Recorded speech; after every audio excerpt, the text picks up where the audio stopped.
Cette semaine, nous parlerons de Link. Il est l'un des personnages les plus compliqués à aborder quand on ne connaît pas et une erreur d'inattention pourrait vous faire perdre le match. Aujourd'hui, on apprendra enfin à le contrer. Bienvenue dans Arrêtez de vous faire douiller. Parmi les choses à connaître sur Link, il faut qu'on explique brièvement le fonctionnement de la bombe. Lorsque Link effectue un Downbeat, ce dernier crée une bombe qui lui donne un nombre faramineux d'options supplémentaires. Pour commencer, sachez que la bombe a 60 points de vie. Autrement dit, elle est très résistante et vos projectiles se feront souvent arrêter sans qu'elle n'explose. La seule exception étant les attaques de feu ou les explosions qui vont directement l'enclencher, mais uniquement si elle n'est pas en mouvement et donc qu'elle n'a pas d'hitbox. Cette particularité fait que certaines recoveries comme le Up B de Roy risquent de devenir une torture pour simplement regagner le centre du stade. A côté de ça, la bombe sera majoritairement utilisée par votre adversaire qui pourra décider de la faire péter ou non. Mais il y a une petite nuance à prendre en compte. Si vous prenez la bombe dans vos mains, votre adversaire ne sera plus en mesure de s'en servir. Ça n'a l'air de rien dit comme ça, mais cela veut dire que si Link laisse sa bombe sur le stade, saisissez-la et essayez de gimp votre adversaire. Sans sa bombe, sa recovery deviendra de suite moins efficace et ce sera donc beaucoup plus simple à edgeguard. En revanche, faites attention, ne la gardez pas trop longtemps dans les mains car elle explosera toute seule au bout de 30 secondes. Dernier point à savoir sur la bombe, c'est que lorsque vous la lancez sur un ennemi, ce dernier subira un hitstun différent suivant ses pourcentages. Ça diffère un peu d'un personnage à l'autre, mais si on prend l'exemple de Mario, il subira 13 frames de hitstun si vous le lancez à 0% contre 22 frames à 105%. Alors ça semble anodin, mais savoir ça va vous permettre de réfléchir à deux fois avant de lancer la bombe et courir derrière pour essayer de combo. S'il y a bien une douille qui a fait le tour du monde, c'est bien celle-ci. Lorsque Link fait son Up B pour regagner le ledge, ce dernier produit une énorme aspiration qui risque de vous attirer dans le cou, mais aussi et surtout vous envoyer en dehors du stade. Cette pratique est surtout utilisée lorsque Link utilise sa bombe pour revenir sur le stade, et donc ça risque de très souvent vous arriver. Vous l'aurez compris, si vous voulez ledge trap un Link, ne vous mettez jamais collé au bord et à la place soyez à une distance raisonnable du ledge. D'ailleurs, en parlant du ledge, quand Link s'y trouve, rappelez-vous qu'il a l'une des plus grosses get-up attaques du jeu. Ça risque très souvent de vous surprendre, donc là encore, ne ratez pas votre spacing. Dans le top des moves les plus abusés du jeu, Sakurai a jugé bon de donner à Link un air qui ignore à peu près tous les projectiles. Cette attaque, en plus de n'avoir que très peu de lag, elle permet également de débuter un combo à partir du moment où vous touchez avec le weak spot. Parmi les plus connus, on peut citer le weak nair Up B qui est true à haut pourcent, mais qui peut être contré avec une DI down et une tech sur le sol. Pour les autres plus spécifiques, il existe aussi le nair pour edgeguard. C'est très compliqué à contest, et si votre personnage a une mauvaise recovery, ce sera très certainement la mort. Pour finir, comme si ça ne suffisait pas, Link peut faire un weak nair fair offstage pour vous arracher la stock à 60%. Il n'y a pas grand chose à faire face à ça, si ce n'est de garder vos options au maximum pour éviter les edgeguards trop violents. Pour rester brièvement sur le nair, il y a une notion importante qu'il faut aborder. Suivant à quel moment le nair vous a touché, ce dernier n'aura pas les mêmes frames de lag. Pour être plus précis, le strong nair est moins 2 on shield, donc virtuellement impunissable, et sera très souvent utilisé pour tuer ou combo à bas pourcent. De l'autre côté, le soft nair sera plus fréquent en match car il sera utilisé pour débuter un combo à mid % et sera entre -5 et -7 on shield. C'est relativement peu là encore, mais si vous maîtrisez bien le pari, ça va grandement déstabiliser votre adversaire. D'ailleurs, je le précise, mais ces valeurs ne sont valables que avec un landing nair. Si votre adversaire fait un rising nair, le coup est -20 on shield, donc beaucoup moins effrayant. Il faut obligatoirement garder un œil sur le boomerang de Link. Déjà car le coup vous met en stun longtemps, plus que le neutral beat ZSS, c'est dire, mais aussi et surtout car une fois lancé, les gens oublient sa présence et continuent d'attaquer leur adversaire sans changer leur façon de jouer. Exemple typique, vous voyez votre adversaire lancer un boomerang, vous l'esquivez et vous partez attaquer votre adversaire. Bravo, vous avez perdu l'interaction. Votre adversaire aura sûrement shield et le lag produit par votre attaque va permettre au boomerang de revenir et vous pousser dans le smash de votre adversaire. A la place, soit vous évitez et vous revenez en situation de neutrale, soit vous essayez de grab tout en timant votre throw pour ne pas subir le retour du boomerang.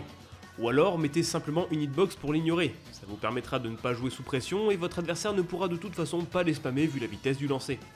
Je ne sais pas si vous le saviez, mais lorsque Link est à 0%, sa Master Sword modifie son comportement. Déjà, elle s'illumine et va pouvoir envoyer des projectiles à chaque F-smash, mais aussi elle obtient une sorte d'aura qui pourra vous shield break si jamais vous n'y faites pas attention. Bon, pour ça il faut que Link soit à 0%, donc ce sera quand même assez rare, mais c'est toujours bon de le noter. Savez-vous ce qu'est le Isaac? Le Isaac, ou Instant Z-Drop Aerial Catch, est un combo qui repose sur le fait de lancer un projectile et d'enchaîner sur un aérial qui le récupérera directement. Dans le cas de Link, ça ressemble à ça, et ça peut être dévastateur quand on ne connaît pas.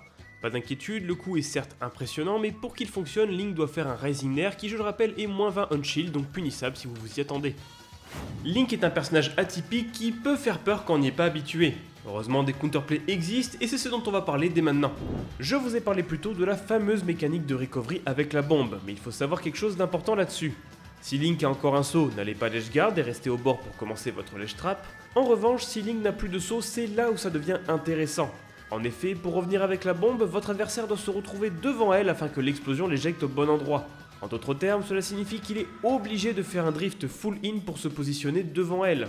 Avec cette information en tête, n'hésitez pas à descendre en même temps que votre adversaire pour aller l'edgeguard car sa trajectoire deviendra prévisible. Link a dans son kit un coup dévastateur qui est son up B.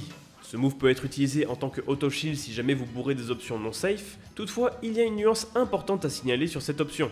Contrairement aux autres Link, l'épée du Link adulte ne tape qu'une seule et unique fois. Cela veut dire que si vous avez shield son attaque, vous disposez d'un paquet de frames pour aller le punir car la hitbox ne sera plus active. L'attaque est quand même moins 56 on shield, donc la plupart des personnages ont le temps de mettre un smash pour punir. En revanche, j'ai bien dit que l'attaque devait taper une première fois pour être désactivée. Autrement dit, si vous avez poussé votre adversaire à faire son up B dans le vide, que ce soit avec du spacing ou parce que votre hitbox est trop basse, eh bien l'attaque reste active le temps d'animation et donc vous pourrez quand même prendre l'attaque si jamais vous foncez dessus bêtement. Si c'est le cas, attaquez par le haut et vous n'aurez pas à vous en inquiéter. S'il y a une situation à vous méfier face à un Link, c'est son ledge trap. Il en existe de nombreuses variétés, mais on va parler de la plus classique, à savoir Link place une bombe sur le bord et se place en retrait derrière elle. Dans cette configuration, il faut différencier deux cas de figure, si la bombe est en mouvement ou si la bombe ne l'est pas. Dans le premier cas, la bombe possède une hitbox qui couvrira la get-up attack et le jump pendant que Link s'occupera de catch votre rôle. Ici, il ne vous reste que peu d'options, comme par exemple le jump, mais pensez à mix-up sinon quoi votre adversaire pourra facilement s'y attendre. Dans le second cas, la bombe ne possède plus aucune hitbox et vous n'avez donc pas à la craindre. Ici, vous avez accès à toutes vos options et donc il vous suffira de varier.